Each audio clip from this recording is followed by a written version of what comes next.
really wanted to set our conversation today. This is the third conversation this week where we're really diving into FloodMAR issues through different lenses, different angles. And wanted to bring back the FloodMAR Research and Advisory Committee priority around people and water. These were developed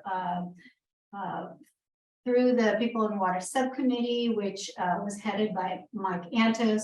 And we're coming back to these priority actions. We want to see how, as we're continuing our conversations around research and science and technology, we had an amazing presentation by Meredith Goebel yesterday about data and sensing to identify sites.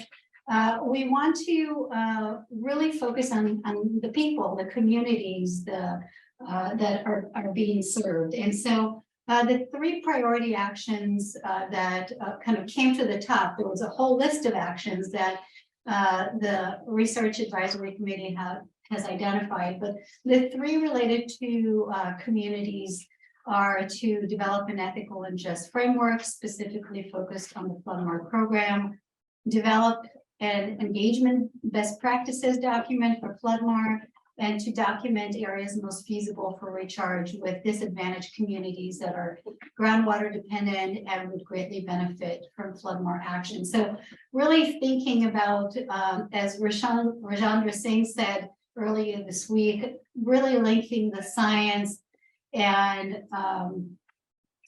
I forget the word that I meant to say. The science and the common sense is what he talked about, and we want to learn from what is happening on the ground, and so that is why we have our do-it-yourself conversation today. We'll get to that in a minute. I also want to give Mike an opportunity to just weigh in on it as we're looking to really advance these conversations, to just share a little bit of a vision around that. So I'm going to turn it over to you, Mike. Sure, thanks, Harit. And that was a great summary. I was one of the co-chairs of the Research Advisory Committee back when I worked for the Santa Ana Watershed Project Authority. I was loaned to the effort, and I worked with my partner, Jose Alarcon, who was the DWR co-chair of that group. And these are the three actions that we prioritized among, I think, 13 or 15 that we came up with as a group about how the progress of FloodMAR should be engaging with the reality of the communities and the people on the ground who would be most impacted by, positively or negatively, by the efforts underway. So it's exciting to see that the FloodMAR network now has come back around to thinking about these issues and prioritizing conversations that, alongside all the science and technical work that's being done to advance FloodMAR, that keeping sight of the communities who will benefit from and who have goals and hopes and aspirations, that they're part of the dialogue, so that these projects are not sort of antiseptic infrastructure off to the side, but actually integrated into what those communities most want to see for their futures. So I'm really excited for today's discussion, continuing this learning circle about people and water within the FloodMAR network. Great, thanks, Mike. So we're doing this meeting a little bit different today. The approach that we set up for the meeting is, rather than to have a very structured presentation, we really wanted this to be a conversation about these overarching questions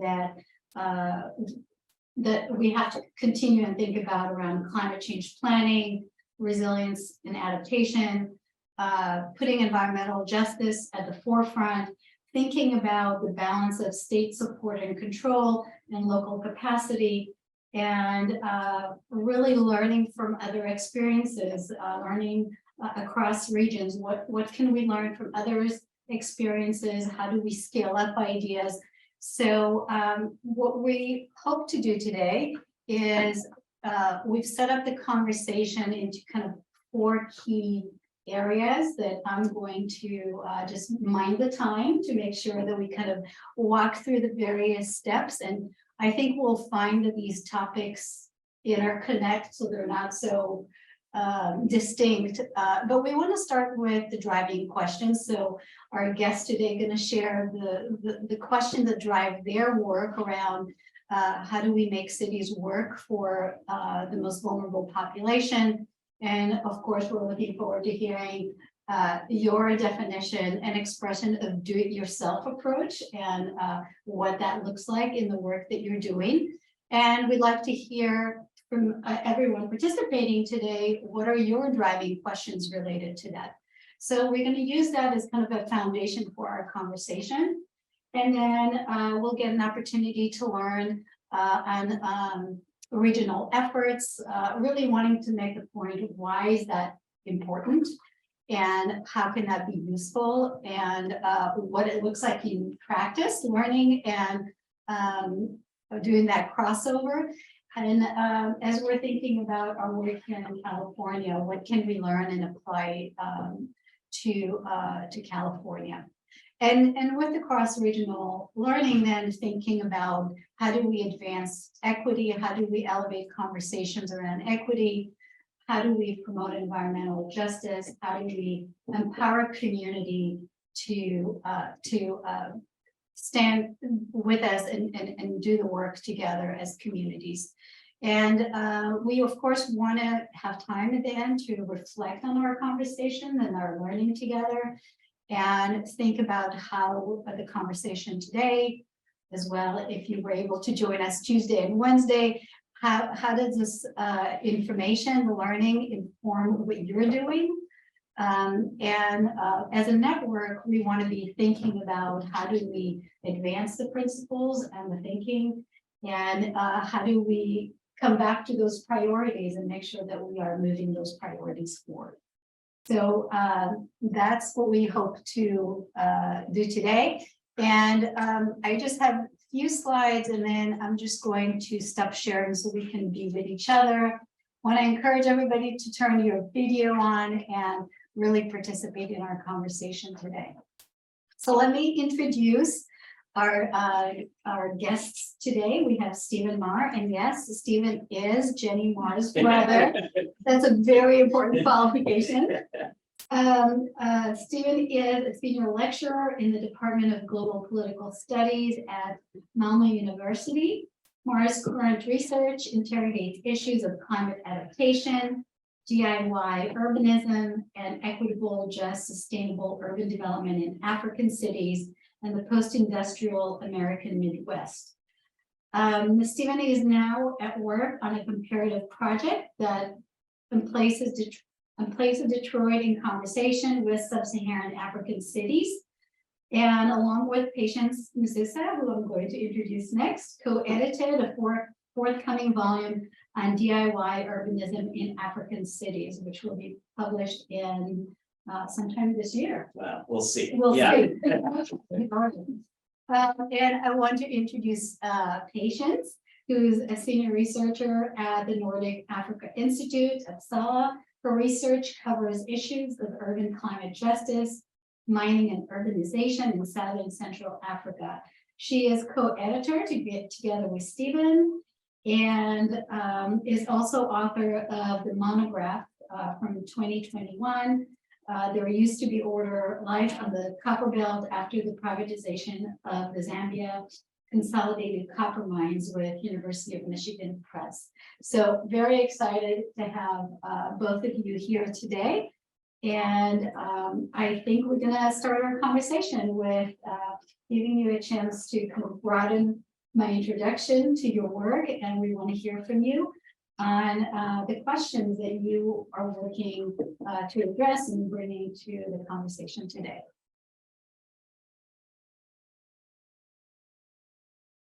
Yeah, so Yeah. I guess I should turn my camera on. And everybody can hear me? Yeah, hopefully. Yes. All right, thanks Orit, and thanks Mike, Marissa, and Jenny for having Patience and I here. It's really exciting to be here. I mean, we could spend the next 90 minutes gossiping about my sister, for those of you that know her, but I guess we won't do that. And so, yeah, so I think maybe And just to set up what we'll do over the next few minutes is I think Patience and I will start to frame some of the larger issues that with which we've been working. So talking about maybe how we came to develop this project, what we mean when we talk about do-it-yourself urbanism. Because I think it means something a little bit different than maybe than in the Silicon Valley way of thinking about do-it-yourself approaches. We'll talk a little bit about some of the rationales and I think the urgency of doing this kind of cross-regional comparison. And give some examples. We'll start with Patience's work in Lusaka from some of the that I think exemplify some of the issues that are at stake, and then we'll see what happens. We'll see what happens from there. But I guess I can just briefly say that I think the FloodMAR priorities, I think about sort of creating sort of ethical frameworks for doing these kinds of interventions. Thinking about like where and how you incorporate and integrate disadvantaged communities into this kind of work, I think is really important. I think sort of like connects well to the way that we think about these things too, because I think often, particularly when we're talking about issues related to sustainability from a planning perspective, that voices of sort of vulnerable or marginalized urban communities, and Patience and I work primarily in urban settings, but I think a lot of the issues are of course related, are applicable to contexts outside cities. But interventions on behalf of sustainability often sort of leave different groups behind. They don't often incorporate the sort of the desires, the sort of the needs of these communities in a lot of these kinds of interventions. And I think so the way that we approach our work is thinking about that these aren't that issues like sustainability or climate adaptation are not just technical problems to solve, but require or are even sort of issues of sort of like moral consequence. And these in that to do this in sort of an equitable sort of a just way that sort of lifts sort of these communities into into planning processes, not just in terms of participation, say which is often the planner will come and listen, quote unquote, and then sort of continue on and just kind of do whatever it is they're going to do. But that to really sort of do so in a good way requires sort of attention to sort of history and context and sort of like local politics. So it requires a much more sort of far-reaching sort of perspective to actually do this in a fair way. And I think that's one of the things we can talk about today is that we'll give some illustrations from our work, but it would also be great to hear from you guys as well, how you approach this. And I think one of the in thinking, they're having these conversations across regions, becomes, I think, very important, and we'll talk about that in a minute. And so, but I think maybe just one or two things before I toss it over to Patience to see if she has anything to add. Is just to say that Patience and I, this project comes out of an initial sort of workshop that we ran in Abuja, Nigeria in 2016 now, 2017, something like that, 2017 actually, so 5 years ago, that was focused primarily on do-it-yourself urbanism in African cities, which is now sort of the topic of the edited volume that's coming out at some point. And so, but we then sort of shifted gears to think about these questions within a context of climate adaptation and mitigation, and looking at it in a much sort of broader comparative perspective. So this project and the things that we'll talk about today come out of work that's been done with partners and collaborators in Malawi, in Zambia, Mozambique, Angola, Malmö, Sweden, which is where I'm based, in Detroit, in Michigan. And so that's so we've been thinking about these things in sort of a broader frame for the last few years. And Patience, I don't know if you have anything to add to that. Yes, and it's thanks, Steve. And it's kind of like the kind of earlier genesis actually of the conversation, kind of linking in also to kind of this cross-regional perspective. Was, how the societies at a time, and also kind of scholars concerned with kind of environmental sustainability in times of, a number of kind of fragile settings or limited resources, and kind of how do they cope?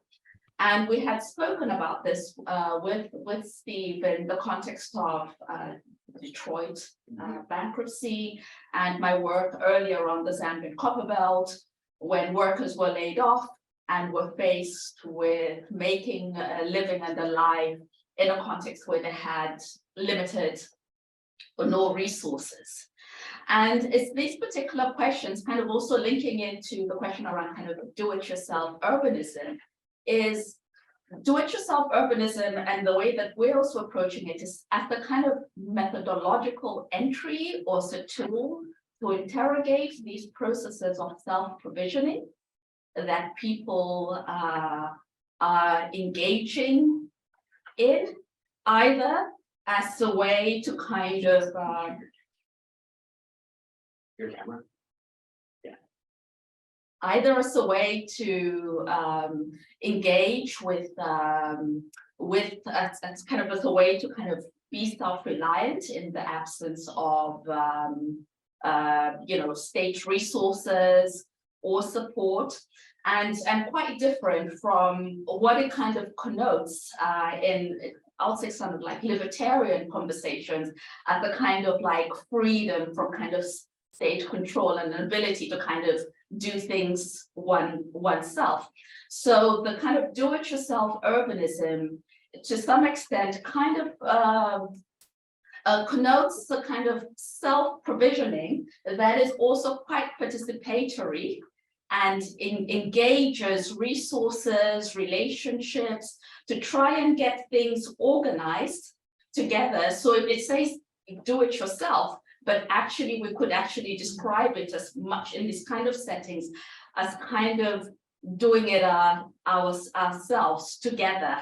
And I think it's these kind of questions in terms of what we can learn from places such as the global south, given that kind of questions of kind of climate fragility, austerity, and uneven kind of social spending effectively characterize even quite wealthy settings in the wealthy world. So what can we kind of explore and kind of interrogate in those particular processes that might hint to the kinds of politics that might emerge, and the ways in which resources and innovation might be organized to create and build a scaffolding over which we can think about these broader questions around climate adaptation and mitigation going forward. And I guess this is something that we're interested in finding out, actually, from you here in California. Yeah, so it's interesting you're describing the do-it-yourself as this do-it-yourself, do it together. There's a community organizing that is a very important aspect of this. And as a facilitator and an engager, I'm very interested in hearing a little bit about that community engagement piece of bringing the individual resources to the table, especially at a time where, as you were just described, and when people are really strained with their just basic daily lives, you know, this is something that comes all the time in conversations with communities, you know. We're busy taking care of our family and just basic daily being. How do we have the capacity to learn and engage on these larger issues, which seems very complex, and they are complex. And so how do you bring that together? Can I Yeah. link something? Yeah. Sorry to interrupt, I'm holding this is a conversation. Yeah. I just, you know, what strikes me and kind of tying this to the conversation with Dr. Rizinder's thing on Tuesday is, you know, we talk about FloodMAR, but when he talked about managed aquifer recharge, he said community managed aquifer recharge. Yeah. And that really struck me, and is a good connector to this conversation, because, you know, they focus on projects that use local resources, that are community-based and community organized, and, you know, really tap into indigenous knowledge and kind of bridge that with modern science and technology. And Steve, you had said something that was, you know, also part of Dr. Singh's you know, Stockholm Water Prize Committee citation that was, you know, around that today's water problems can't be solved by science and technology alone. Mhm. That there's social capacity and really empowering people and communities to take collective action. So I think, you know, when we started talking about, like, you know, bringing you guys in to have a conversation with the FloodMAR committee, it was just one of those things, like, it didn't matter that the conversation was around water or around urban communities or whatever it was. A lot of the issues and conversations were the same. Should we let Mike ask his question, or should Oh, we- Yeah, go ahead. Yeah. And I'm trying to get a photo up, so go ahead. Hi, am I on? Yeah, I was gonna say something very similar to what Jenny shared about Dr. Singh's presentation, and that the reciprocity of working in community to strengthen community that helps achieve greater sustainability. And I'm curious if in your work that same cycle appears, where the best solutions are done in community, and by working at that scale, you actually strengthen community and therefore strengthen that coherence that leads to greater resilience going forward. Yeah, is it okay? Yeah, I mean, I think, yeah, and we can see, I mean, just so there's a lot to unpack right there, but I can just say maybe a couple things. And I think, you know, and this is kind of an example of the kind of do-it-yourself kind of community mobilizations that we, you know, that we see. So I guess everybody can sort of make out that that's like a bridge, and this is in a informal settlement in Lilongwe, in Malawi. And so sort of the background to this, and in patients, you can kind of fill in any you know, any gaps here, is that so people, because of sort of gentrification around the city and sort of sales of like the land that was formerly occupied by these populations, they've been forced to sort of relocate in a floodplain in the long way that, you know, that floods them, you know, a few times a year these days. And in the flooding can be quite severe because of climate change and changing rain patterns and intensity of the rain. And so like this area would become sort of unpassable for significant amounts of time because you know, there was you know, it's covered with water.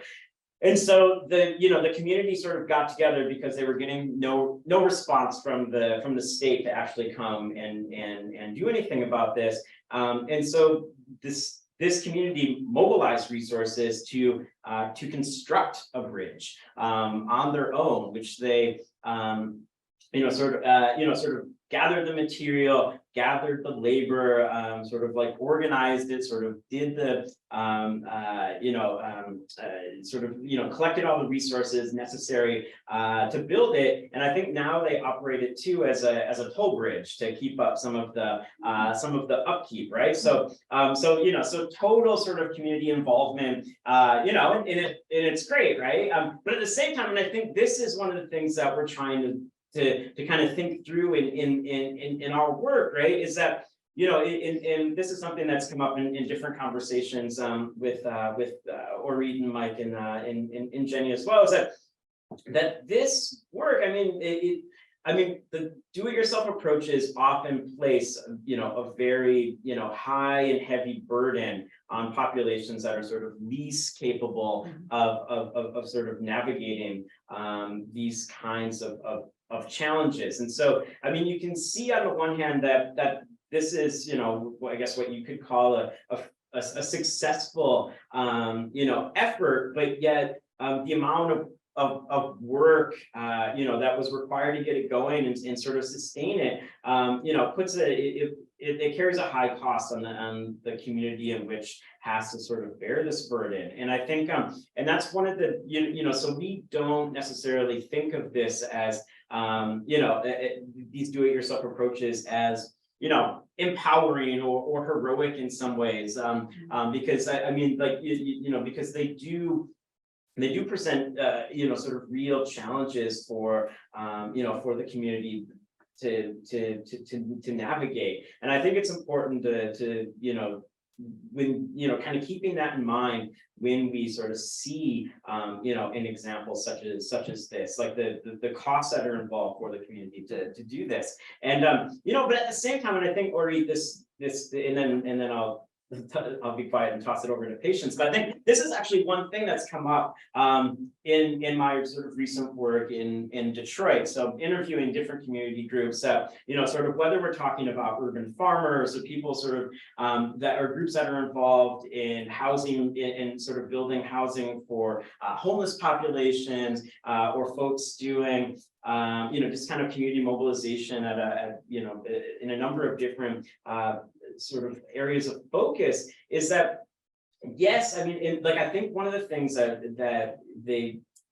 was sort of across the board when we talk about the how you mobilize community is like, you can't just focus on like the problem. Like you have to sort of create like a space for joy and sort of like happiness too, because then that keeps people sort of involved and coming back. And I think that speaks to some of the things that came up in the talk on Tuesday as well, that only focusing on sort of the problem will not take you very far, particularly if you're trying to sort of get sort of these vulnerable, people that have like other things to worry about, involved in, a longer basis. And so, that, sort of making, that this, it becomes in some ways about thinking about, how do you create sort of spaces for, for people to have that sort of happiness amongst, amongst this sort of precarity. Patience, I don't know if you have anything to add to that.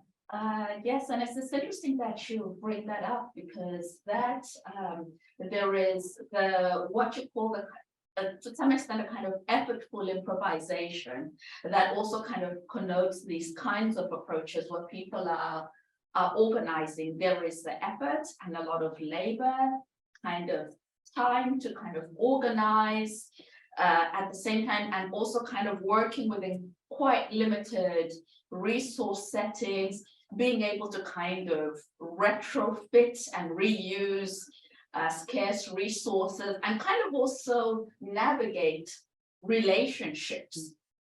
And this all kind of, and this is quite a lot of work. At the same time, it's also a creative process. And, to kind of get all this together while also making a living and a life. So in the image there also, and the kind of bridge there, part of why this landscape is also fragile is that there is a brick making, you don't see the photograph, the photos, but there's a brick making enterprise along the banks of this river, which also means that the vegetation kind of along it is being put aside, making the landscape actually much more vulnerable to flooding and root. And so in recognition of this, I mean, some community members and also with the municipality kind of also speaking to this kind of intersection, did interlink to say, well, they might need to build, grow vegetation along the banks to fit it, but then it comes into competition with this economy, very, very real life economy that people need to make a living on. And it kind of highlights the complexities of context and also the kind of challenge of economies. On the other side of the photograph is a wealthier suburb. And, so also in quite a vulnerable position, but with much more resources to spend, and also kind of highlighting the inequalities that also kind of lie across these kind of landscapes. So everybody's affected, but not everybody's affected in quite the same way. And I think this is why it's quite interesting, kind of across settings as well, kind of understanding the kind of socio-political context, who is affected and how, what kind of solutions and innovations are they developing and deploying, both in the relationship aspect, i.e. finding the spaces for joy to kind of connect, but also the recognition of the labor and the effort that it takes, which links back, I think, kind of further along the line, kind of we'll talk about, then what the role for other actors in a sense, in recognition of this creativity, but also labor. Yeah. It seems like a very important lesson here is this bridge, it's not just a connector of land, it's really, it connects into a lot of other issues. So to your point, you may start with a narrow need, but to make it work, you really have to expand your problem definition and who's connected and whose needs are addressed and benefit from people coming together. Yeah. And that part of solving it is really just broadening the definition that you're trying to work through. And I have to say, you mentioned the happiness factor that in many of the behavioral health and mental health conversations that we're having, more and more the response that we're hearing is that the answer is not just the behavioral health treatment, but is the empowerment and opportunity for leadership and being part of the solution. That it really, the happiness factor that you bring up is becoming very salient in communities. So I want to see if anybody else want to add to our problem statement. See if anybody on the call want to share your thoughts. Feel free to unmute and just share your thoughts on what you just heard and what this brings to mind for you. Well, I'll add while, if anyone While we're wants waiting to for join comments, in and yes. raise their hand or turn on their cameras. Even just that concept of joy and meaningfulness and connecting people to the problem a little bit more. I mean, for us in water, that's easy. Or you think it's easy, like water's life. And really it's one of the things that we've talked about.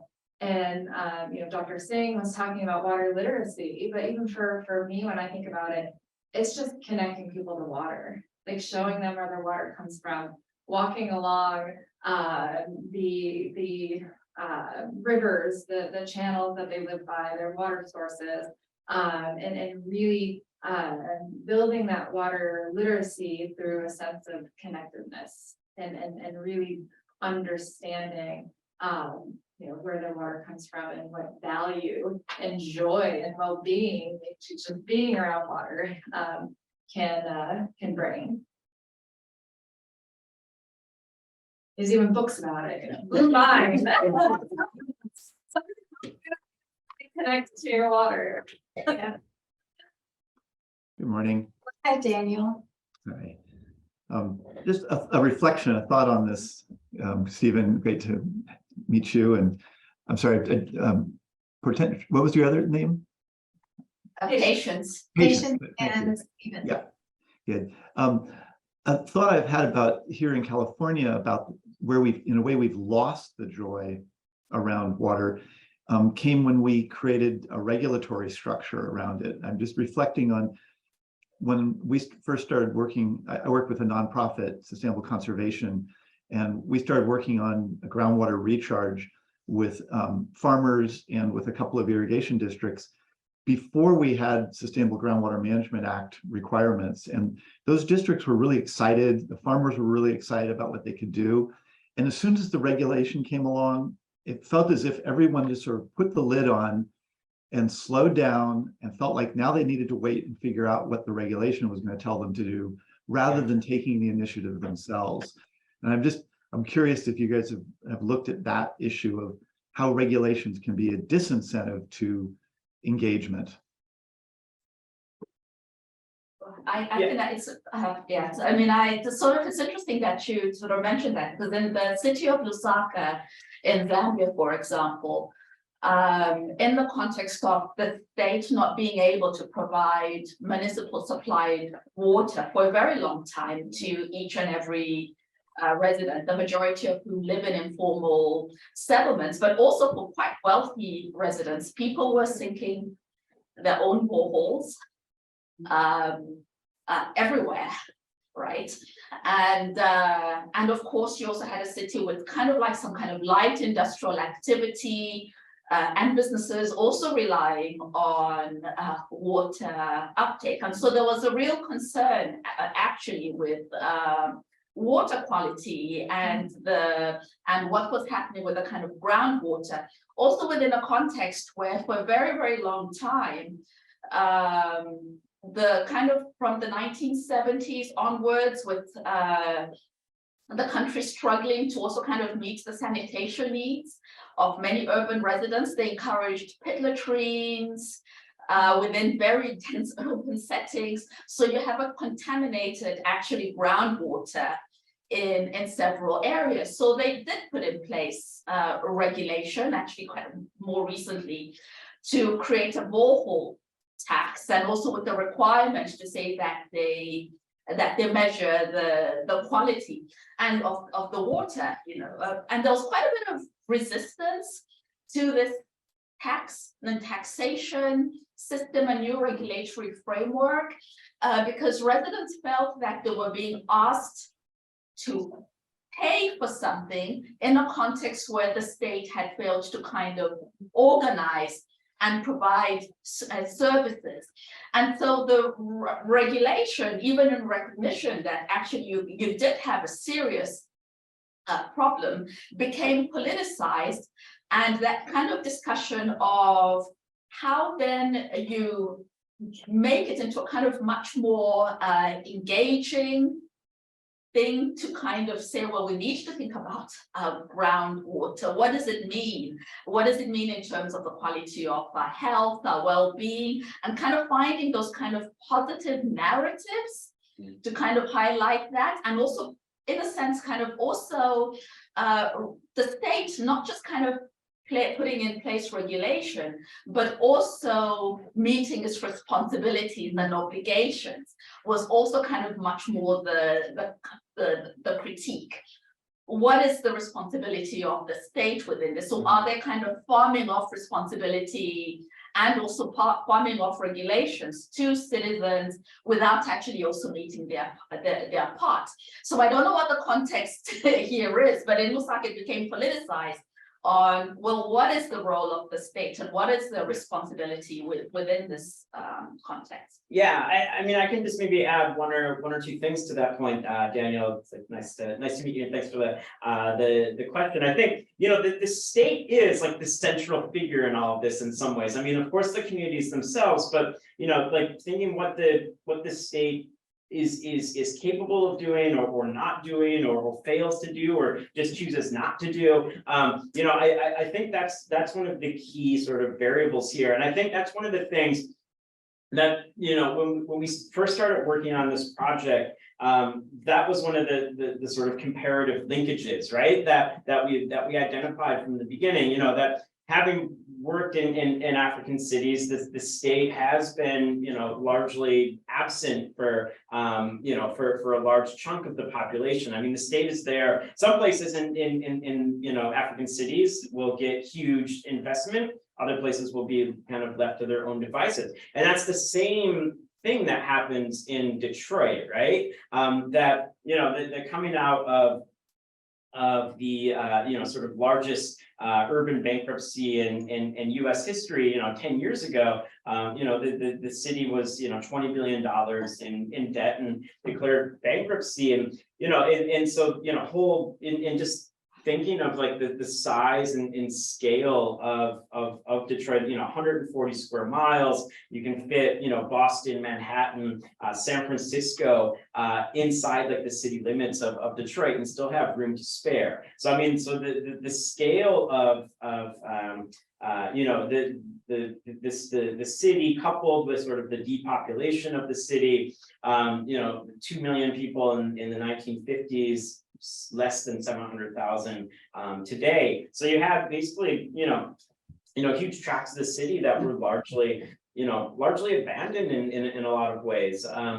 People like, garbage pickup was spotty. People would be asked to plow their own streets when it was like snowing because there was no resources. And I think, so what the state does or doesn't do is a key factor here. And I think, connected to that, this question of sort of regulations, is something that it's funny that you mentioned that, because I mean, that's a thing that we've been puzzling through too. Like in a case like, in a case like Sweden, with which, where I'm based, like, in patients as well, like, you have like the regulatory state, and there's a regulation for everything. Whatever it is, there's rules about it. And in the state, when it's trying, it'll go, talk to people and sort of, sort of get their point of view or feedback. But at the end of the day, that sort of heavy sort of meshed regulatory framework similar to the example that you gave, really sort of quashes experimentation. And so or people's willingness to do things on their own. But at this sort of other extreme, right? Like and we have a colleague that works in Cairo on this project as well, and on sort of kind of traditional architecture, vernacular architecture, and climate adaptation. In Cairo, it's a free-for-all. You can do, everybody's experimenting, all the time. And so, the regulatory framework is largely, absent in the same way you might find in a place like in some, a good chunk of the city in Detroit. And so that's no good either, right? Like, having, free reign to experiment is not great either. And so I think one of the challenges for us, and this would be interesting to hear from folks around this table and in this Zoom room too, like, what is that sweet spot for, for experimentation that allows for the possibility, but then, but it's not just like finding that kind of, I guess, ideal sort of space for the state to facilitate and support, these kinds of innovations, but also how do you then think about scaling them up while also keeping, the community as, in control of these things, right? Like it's very easy for the state, for these kinds of experimentations or improvisations or do-it-yourselfisms, to be co-opted, to be taken over, and taken away from the community from which they originate. And I think that's a challenge here as well. And that's not necessarily anything that we have an answer to, but it would be interesting to hear from other folks too, how you guys sort of think about that. Any thoughts on that? Yeah, I mean, I just think obviously regulations, there's a time and a place for regulations, and when things get bad enough and equity issues are being threatened. So, our Sustainable Groundwater Management Act, came in to try and create some boundaries, and I think it also did set up the opportunity for local decision making. I mean, it was well done that way. It wasn't a top-down structure, but I think it's going to take time for those groups to form within it that the law says need to form. And in fact, some of the structure of who can be a member of the GSAs creates some barriers to everyone feeling like they can be part of it. So the kind of community, coming together to solve its problems with what the intent of the law was, but some of the structures of it, I think, create differential power amongst the different members or different access pathways to get in there. And so, a lot of the principles you were talking about, you see different sort of genesis of how those communities are forming. Some are much more inclusive than others. I'm curious what others think. I'll jump in there.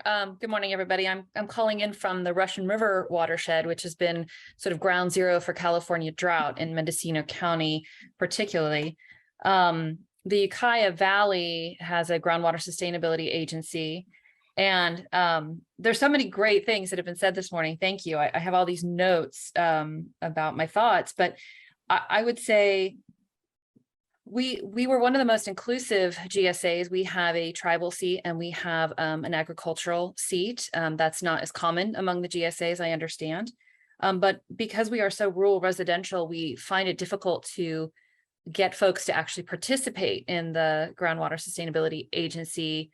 And the ones that do, it's very politically charged. There's a lot of fear. Daniel, I think your point about regulation as a disincentive to engagement is really spot on and interesting. For us, I think a lot of it has been this initial resistance that our basin should have been declared a medium risk basin. And there's multiple comments in public meetings that, let's just file our GSP and then we'll be done. Then they'll see we're not at risk. When in fact, we don't have the data to really say that. Oh, it's not going away. So there's all of these, I see these subtle positions coming forward of not wanting to engage in things like FloodMAR because it's somehow an admission of guilt. It's an admission that we might actually have a problem. And I love the point that Sigma in its intention was a community-based collaborative effort, not coming from the state down, but building up. We're not as far with our GSA as that, but in the Russian River, the upper Russian River, because of the dramatic water supply challenges that we've had, we were facing major curtailments. Last year, we had every water right curtailed, including all pre-14s, which is very unusual. And so we have worked with the state for 2 years to develop a voluntary water sharing program. It's the first of its kind in California. The State Water Board is very excited about using it as a template. It has created this this venue for all this collaborative work and community building and the navigating of relationships, as Patience mentioned. And I'm hoping that through that, that energy will spread out and help dissolve some of this fear and this holding tight and work together more collaboratively. And from that, we also have another watershed-wide forum that we're trying to build to address resiliency in the entire watershed.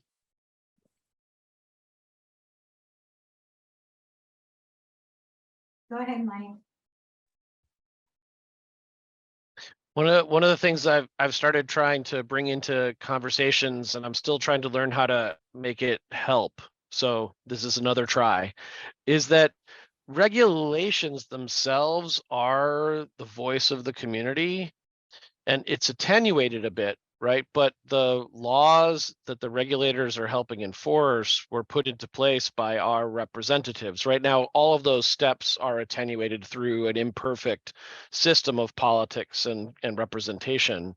However, at the end of the day, regulation is an application of our collective will on what we want to see in the world. And I still think that there's some utility in helping remember that. I don't know exactly how to make it useful or where to land it in dialogues like this, but I often try. It feels like reinforcing that the state is our collective effort seems like a piece that by leaving it out, we disconnect it even further from the way that we think. And again, I don't know exactly how to turn that into productive steps for the kinds of work that we do, but I feel like it's a piece that's, by being unsaid, is actually making it harder for us to make transformational change the way we're hoping to. Yeah, go ahead, Patience. Yeah, I think we have a photo of one of those in Abuja, I think, of these community water points. It's a really interesting discussion around regulation and community kind of organizing. I mean, the site from that we took actually on this workshop in Abuja is a kind of community water point, which is now quite ubiquitous across many African cities in informal settlements, where you have these water points, which most of them kind of community managed. So in Zambia, you have these water management boards at a kind of grassroots ground level.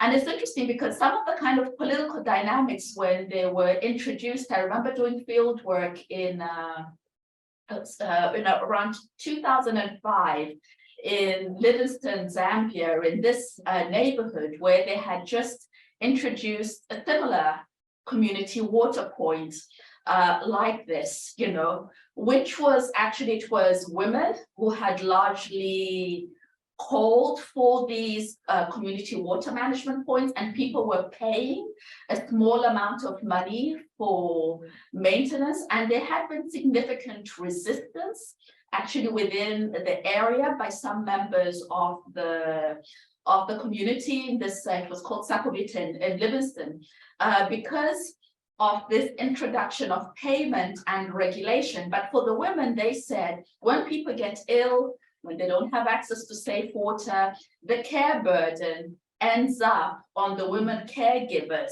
and the kind of everyday domestic use of water for washing, cooking, and the like ended up on them. So they were very, very keen on having a kind of organized a setting. And so I'm thinking about kind of regulation, and I guess the kind of political questions around that is, I guess, who is pushing and framing you know, the regulation. If I think about kind of the industrial mining settings that I've also been working in, where an ability to kind of get access to clean water has meant that families are kind of bursting old industrial wastewater pipes to be able to wash, and you know, their clothing, and also using it for domestic purposes. It's got an impact on a particular population. So who is regulation being set for? Whose interests? And I think those, being able to kind of unpack that kind of methodologically, I think is quite is really quite interesting, and kind of also, you know, unpacking further in whose collective interest is yes.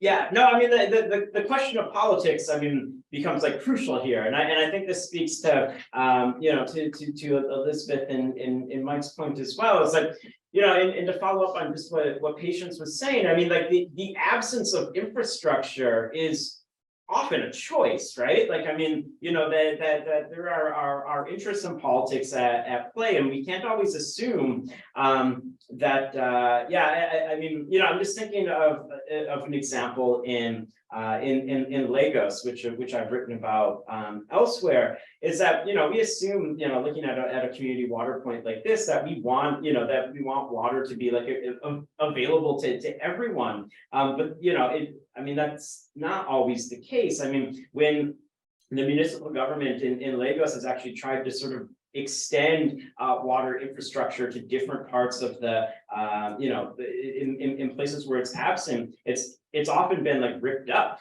by gangs who control sort of access to these pipes.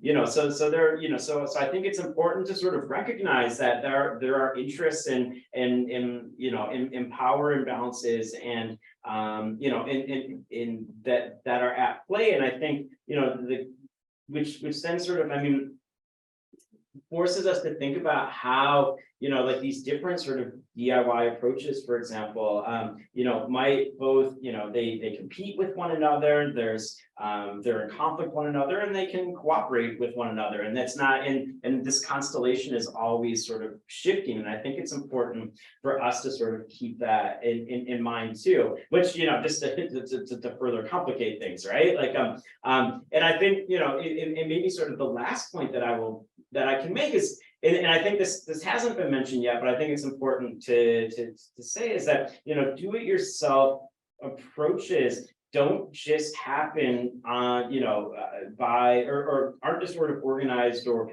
practiced from like the very bottom, from like the most vulnerable. Is that, you know, they're like people at the very top will also do this as well. I mean, the issue is you know, like whose sort of version of you know, of do-it-yourself approaches become sort of like authorized, legalized, and normalized. You know, that you know, from the very top, you know, they're often able to sort of bend the law or regulation to, you know, to normalize sort of whatever's, you know, whatever's been done. Meanwhile, sort of folks that are doing this on the bottom will often sort of be penalized or seen as doing something illegal. And so I think this also sort of, you know, you know, when we think about you know, when we think about this, I think we have to sort of recognize that this isn't just something that's done at the, you know, from the very sort of bottom of society, but also, you know, from the very top as well. And so maybe that also sort of, you know, speaks to some of the water issues, you know, in California today, that, you know, some of the, you know, big agriculture or something like that, you know, maybe is able to sort of navigate the system in a way that, you know, folks on the, you know, and some of these smaller community groups, you know, can't. They don't have the resources to do so. Yeah, and then it's interesting, Steve, that you mentioned that, because I guess it's the kind of a question of, you know, kind of grassroots kind of organizing amongst kind of people who are much more marginal to society, and yet having collective voice and pushing maybe for better infrastructure, access, flood defenses, versus, let's say, a few wealthy people getting together, maybe using a lobby group, but organizing and kind of whose voice counts. And we have a similar case ongoing in Osaka right now, where one of the kind of, you know, very, very kind of luxury housing development has been built in one of the city's major recharge areas. It's kind of forest. And had it been an informal settlement, building in this recharge area for the city, there might have been no hesitation in raising it down. It's happened, but you have, you know, houses upwards within a kind of, you know, African city context, upwards of $150,000. There's big reluctance to say they need to be raised, even though they built illegally within a forest recharge area. And so I think this kind of question of who's doing what and where, when what resources they have at hand to be able to organize and put their case across, I think is really, really interesting to hear from here. Any additional thoughts on this? There's a lot to unpack here in terms of thinking about power imbalance, who's the voice, who's defining the issues that need to be addressed, and even how do you identify the solutions, and the fact that the messenger is part of that, and understanding that in terms of how it's seen. There are a couple more slides here with examples that we can get to. I just want to check if anybody else wants to add to this particular topic before we look at some of the other examples. Go ahead, Elizabeth. Thanks. Patience, I really love that I was just calibrating your comments and thinking about how that applies in my very small world here in the Russian River. And you mentioned navigating relationships earlier, which really struck me as a phrase I will continue to use. Our district focuses, we don't have a lot of infrastructure. We have water rights that we contract, so we're a lot of management, but we do a lot of advocacy and relationship building, becoming sort of a hub in our community, a trusted resource and community, hub, bringing folks together in relationship. And yet, as I mentioned, this level of fear. So what I find that we're doing in our leadership is we are strategically planning this way of navigating around everyone's perceived wrongs and harm doings. They don't want it to cost them any money. They don't want to make it inconvenient for themselves. They don't want to call it Marr, right? Because they're like, whoa, I don't want water on my agricultural lands. So we call it, maintaining your soil moisture. And we're finding ways to incentivize that our very small district with a very small amount of money can do, all in the name of, public service. So that, and then same thing with our GSA is slowly working on the relationships of the individuals to instill this feeling of the intention of Sigma. Like, this is not a problem. As someone said earlier, water is not a problem. We shouldn't be speaking about water as though it's a problem. Let's focus on what opportunities we have. I used to have a Post-it before I cleaned that said problem or opportunity. And that really guided me through the drought a lot. So working with our community water professionals and leaders, saying, Sigma, drought, all of these things are opportunities. They are not, let's just shift the way we think about this, and it'll shift the energy of what we can create from it. But what I have found here is that the historical resistance to the state or regulators or each other was really broken down through desperation. I presented last week at the California Water Education Foundation Water Summit about this voluntary water sharing program. And someone asked about like the motivation for folks to participate. And I was like, how transferable is this program to other watersheds? And I was like, well, I think folks have to reach a certain level of desperation in order to be motivated to sit down together and work this out and put all of their fears and positions aside enough to get something done. So that's kind of a sad motivator, desperation. But if there's folks that can turn that into opportunity, we might just figure out a way to do this. That was something that came out on Tuesday too, is having that motivation and direction for the community. And I think if we can think about like, what are those motivators, and that positive spin with respect for how others use water and respect for water for the environment, water for ag, water for drinking, and kind of use those as the motivator. We're kind of all at common purpose. We want conditions to be better for ourselves, better for our community, better for our future generations. And, you know, maybe think of regulations as a little bit of that direction. I think a lot of times, you know, when we have regulations stifle innovation, it's because everyone just starts planning for the minimum. But if we go back to our motivation and how we envision our relationship with water, our community, you know, connected to our water uses and respectful of how others are using water, you know, we can really go beyond that, you know, regulation and do more, and really hope to be innovative.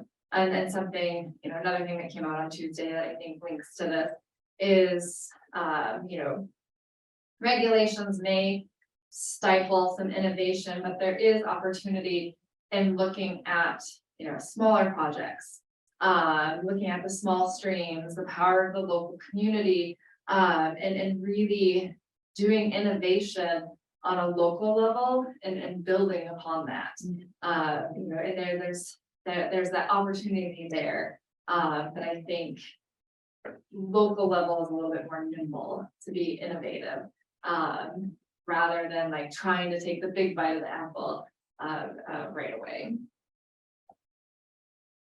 Yeah, go ahead. Yeah, and I think it kind of leads us to one of the other kind of photographs at this mindset with the watch stand. So Jenny and Elizabeth, yes, it's a really kind of very interesting kind of framing of the kind of motivations and opportunities and being able to kind of act kind of locally. So this is like a kind of mining area, but this is also you have a wash stand in a context where most people kind of struggle to get access to water to wash their hands, and during COVID this became really very key. So you go to almost any market across Lusaka or any shop, this is outside a supermarket, you will find a similar wash stand with a little bit of soap by the side and a little metal stand, and it's created a small economy for these kind of stands, you know, and kind of operating at a kind of like local level, scaled up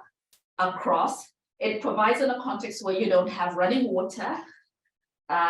It's not accessible, an opportunity to be able to have something that effectively ensures that people have access to clean water across. And so scaled up, actually, if you think you have cities and urban areas, markets where all this is available, you create the scaffolding, also kind of highlighting that this is important. Yeah. This is what people need. And so I guess out of you use the word, Elizabeth, kind of desperation, you know, and you get something that kind of works, and it creates its own kind of economy for people desperate for jobs in a setting where most people kind of struggle to get formal jobs and work. You know, what struck me when I saw this picture, that it serves as a hub, almost like a point of connection for people, because people come and they get to use something, they come around the shared understanding that this is important, that this is valuable. And as I was listening Tuesday to the conversation, it seems to me that there's such a need for cultural shift in how we're thinking about water, from this commodity to water is a resource for everyone, and therefore we need to think about it differently. And so when I saw that picture, that's what I thought. I thought this is like a point about a shift in how we think about a shared resource as we come around it. Yeah. Did you want to go and talk a little bit about the other opportunity that you highlight in the photo? Yeah, as we're coming here, I want to make sure that we get to it all. And here's the last one. Yes, and this is kind of like, you know, kind of on an everyday kind of basis, you know, containers for washing babies, for collecting water, and kind of speaking also again to that kind of, going back to the question, so, what happens in kind of resource scarce settings, and how are people kind of organizing, not just kind of life and, like key resources such as water, but also livelihood and how that kind of intersects with other areas. And I guess it might be kind of quite different. I guess might be slightly different conversations here in whether it's in California or Detroit. Steve, maybe you might say a little bit more on that. But I guess it's the kind of question is, how does one kind of shared resource catalyze a whole range of other areas and other issues? And kind of Zambia is a much poorer country than the US. It still remains one of the most kind of wealthiest countries in the world. And so how are those kind of collective resources, being used to catalyze a whole range of other opportunities in places that are left behind or kind of marginalized? What might a kind of sense of experimentation, opportunity, kind of motivation bring to the surface that might kind of regenerate quite interesting things? And I think kind of Steve will say a little bit more about that from his recent work in Detroit. Yeah, I mean, I can just give give an example, thinking about like the interconnectedness of like all these things, right? So within Detroit, there's a kind of a community that's like a separate city that's been sort of enveloped by Detroit, Highland Park. And they recently also underwent a bankruptcy a few years after Detroit's. And so this small little sort of community, about 3 square miles, 10,000 people, but it's its own thing. And so one of the things that the community or the city did to save money was they just one morning just kind of went throughout this entire neighborhood and just started dismantling all the streetlights. And so they were taking down every streetlight. It was around 1,400 to 1,500 streetlights that they just took down. And so and people were told, well, you just put on your front porch like your light, and that will be how you will have street lighting in this neighborhood. And so, or in this whole sort of 3 square mile area. And for a few years there was no street lighting in Highland Park. And so one neighborhood that I visited, just a block basically, started to now sort of build like its own solar power street lights. It's very slow going. It costs around $15,000 to $20,000 dollars to install and gather all the materials and do it. But but slowly there's now a few of them on this block. And talking to people, because it wasn't only about streetlights. It's about safety, and it's about mobility, and just like living sort of like a normal life, right? That these are things that you take for granted. And I think that's one of the things that they tried to stress, which then sort of this one project, which became just about how do we sort of provide street lighting on this street, became then about about safety, about providing sort of a safe space for kids to go after school. There's like a little STEM lab now that they built like in a shipping container, on one of the empty lots. So it becomes a much larger thing. And I think that's one of the things that we have to keep in mind, is that all these things are interconnected, and sort of recognize that. And I think, that's like some of these small sort of examples that Jenny was just referencing. And I think that's one of the things that we can, that the people that are doing this project would recognize that they're not going to change the entire city, right? But they hope that people 2 blocks over will sort of realize what is possible, or what you can do, with just like a small group of determined people. And I think that's like a thing that's important to remember, and this is true across Detroit. I think no one was no one was very naive that we're doing these small sort of local projects, that they were going to transform the city. But the hope would be that, that there's like these islands of that these kinds of projects sort of dot it, and they sort of expand, expand over time. And I think this is why, I think these conversations are so important, right? That, sort of bringing together all these different kinds of regions, because I think, Elizabeth was sort of mentioning, desperation, which, often can equate to like hopelessness, right? And like, you actually can see, okay, well, when we're talking about water security or food security or energy security and Lusaka, like this, the same kind of dynamics are happening in Detroit or, Cairo or California, and that, like actually sort of lifting up all these small sort of examples, in bringing people from these different contexts together, I think, builds the scaffolding for some kind of like larger kind of platforms for solidarity, sort of across space and in region, right? That sort of makes this work seem less hopeless or less desperate, that there are actually, like these common challenges and people are doing it. And I think though this speaks though maybe to some of the challenges of thinking that there are limits to what, do it yourself can do or accomplish, right? That, can sort of this be an engine for like transformative change? Like I think this is one of the things that we think about, when we talk about, water in or flooding or something in Malawi, for example, or in Lusaka or Detroit. I mean, the sources of those problems, particularly in places in African cities, is somewhere far away.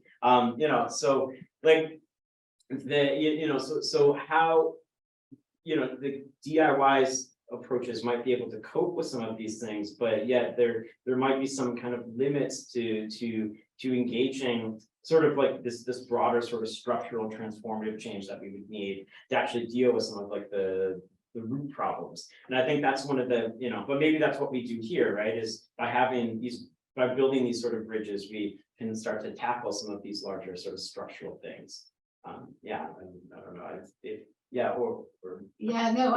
was waiting for you to say that as they were doing this work, that they were beautifying their neighborhood and there were gardens popping up, and you can see how you can start with one specific need, and as a community, once you get going there, you can see the opportunities of what a community that comes together can do together. Going back to that whole, it's not just about individuals, it's about communities bringing resources and vision and opportunities to work together, and just the opportunity for growth that comes from that. Well, even that tying that to the network, I mean, that's exactly what we're trying to do is build a community that bridges across all these different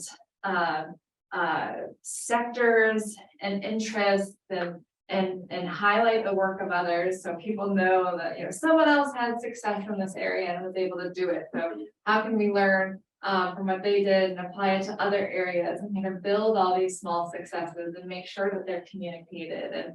And it's a different realm that I think that's really some of the things that you were saying, Steve, is things that we've talked about in this network before, and what we want to provide and what we want to be in this kind of water management space.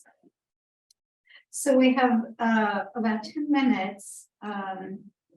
One question that I think might be a question for another conversation is, the examples that you brought are so salient, they seem so immediate. And I think about FloodMAR and how there's still unknowns, and as you come together to work through solutions, you don't have that same immediate feedback of the work that you're doing, or maybe there is, but just kind of making a connection between what the issue is and there as you pilot or as you work through a project, to be able to see that immediate feedback, so you can look to that transformative change where you can build on it. I think would be really interesting to consider as we're thinking about outreach, as we're thinking about pilot. So there is that feedback loop of being successful. I think my question also builds off of that, and I don't know that we have time to get into all of it, but as I'm thinking about this question, I think California there's a lot of willingness on the part of the state to fund local solutions, and I think there's been maybe some of the slow rollout of that is not understanding how to do that and how to resource local people. And I wonder, as we've talked about community solutions and state solutions, there's like bottom up, top down, but like absent from that conversation has been the middle space, where I think there are a lot of advocates trying to connect the two, or like, you know, agencies of the state trying to like bring funding down to a lower level, and then people who work with the community on a daily basis, like then becoming spokespeople for the community. And I think in California, you do have a lot of those middle players. And so I wonder if you can talk a little bit about what the role you've seen for those players in the space in like innovating and driving adaptation. That's a really, really good question, because, you know, like when, and kind of, so I'll speak to the longue durée for one, that a lot of the kind of, I would kind of say to some extent in them, the state sanctioned experimentation for kind of do-it-yourself initiatives started in the late 70s with kind of the beginning of kind of long-term austerity. The state was not much money, and the World Bank drawing on people like, you know, Schumacher and, you know, that whole movement of kind of self-help, you know, do it yourself, but kind of mediated by kind of state scaffolding. So local administration, you know, then in Zambia, that time kind of connected to kind of local political kind of organizers who intersected with the municipality, became a bridge for that kind of early phase of experimentation. And also this was also a kind of international kind of bilateral and multilateral support came in with kind of German funded development corporation kind of intersecting with these actors. And so for a long time, a lot of these kind of experimentations, kind of state supported, NGO supported, were seen as a failure. And, you know, but then it's kind of like once, you know, but all that kind of, and I'll say the kind of learning and the knowledge and the skill doesn't really go away. It kind of coalesces over time. And some of the lessons I think that kind of emerged was that literally you just can't let these activities kind of each one kind of proliferate and not kind of find an interconnecting scaffolding and also significant resource basis.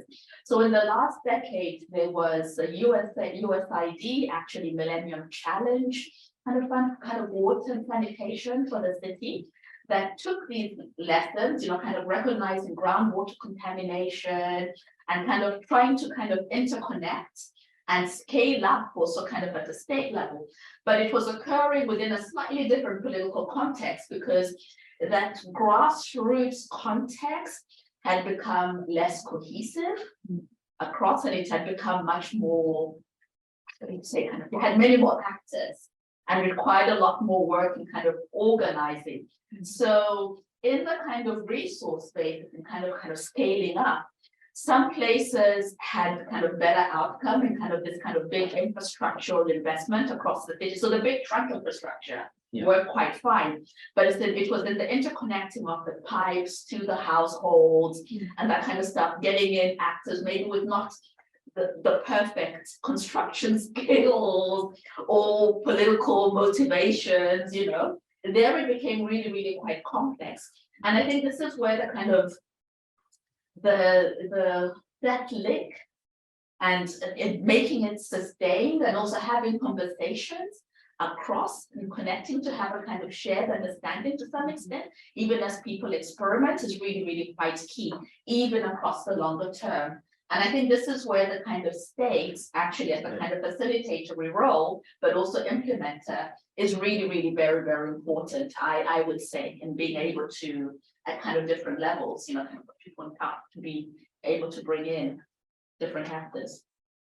Yeah, I mean, I can just maybe say one or two quick things, but yeah, like thinking about like the link between like the state up here and the folks on the ground. I mean, like there's two sides, at least in the work that I've been doing in Detroit. I mean, some people will say like folks I've interviewed will critique sort of like those middle sort of like organizations because like they feel as if they've kind of like lost like the touch and now they're only focused, they've been co-opted by the state. Like there was like or like recently like one of these organizations that had like its roots in the 80s as being like a bit more progressive, maybe not radical, but progressive anyway. Has now, they got like a big grant from like the federal government to plant trees like around like the city, which is, trees are nice and useful and shade and all that kind of stuff. But then, but you ask people that are sort of closer to kind of community organizing, and they're just like, well, this is just like busy work, basically. They're not actually doing anything like to deal with sort of like the root problems of like poverty or that sort of thing that or environmental injustice. They're just kind of doing busy work. So I think there was sort of that tension, but then that creates problems because then these kinds then it becomes a much more sort of oppositional kind of politics, right? Which you don't necessarily sort of want that either. I think one model that seems to work reasonably well is there's an organization on the east side of Detroit, the East Side Community Network, which acts as basically sort of a network facilitator. That they sort of have their connections to the mayor's office and grant writing capability and that sort of thing. But then they sort of help and support sort of the organizations that are on like the ground to so they act as a mediator in that way. So maybe so there is a model to think about how do you kind of support that those kinds of mediators, but at the same time sort of recognizing that some people are going to sort of like question their authenticity or legitimacy after a while, because now they see them as being closer to sort of the state or sort of elite interests. Which is similar to how we're thinking of network. They're not decision makers, but they're connecting the knowledge and information and opportunities. Yeah. And I think one thing too, though, that makes sort of the East Side Community Network, I think, seem more legitimate in the community is like everyone that works there is from there. Like they're all from like that part of the town, and they support sort of they have some kind of like fellowship programs for youth and that sort of thing. So the people that are working there and coming through there all have like deep roots in the community, whereas like the tree planting organization is much more they come from the suburbs or from different sort of NGOs that maybe they don't have that connection to the city. So maybe that's one thing to think about when we think about the kinds of organizations that we need. They need to be locally rooted. And that could be a whole other conversation.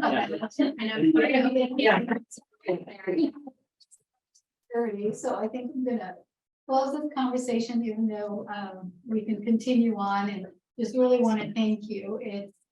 It's been really wonderful to sit with you, and so grateful. And thank you for those joining us. I know you had to drop off. So really appreciate you joining our conversation, and looking forward to more network discussion following up on this. A lot to think about. So thanks everyone, and have a great day. Thank you. Bye. Thank you.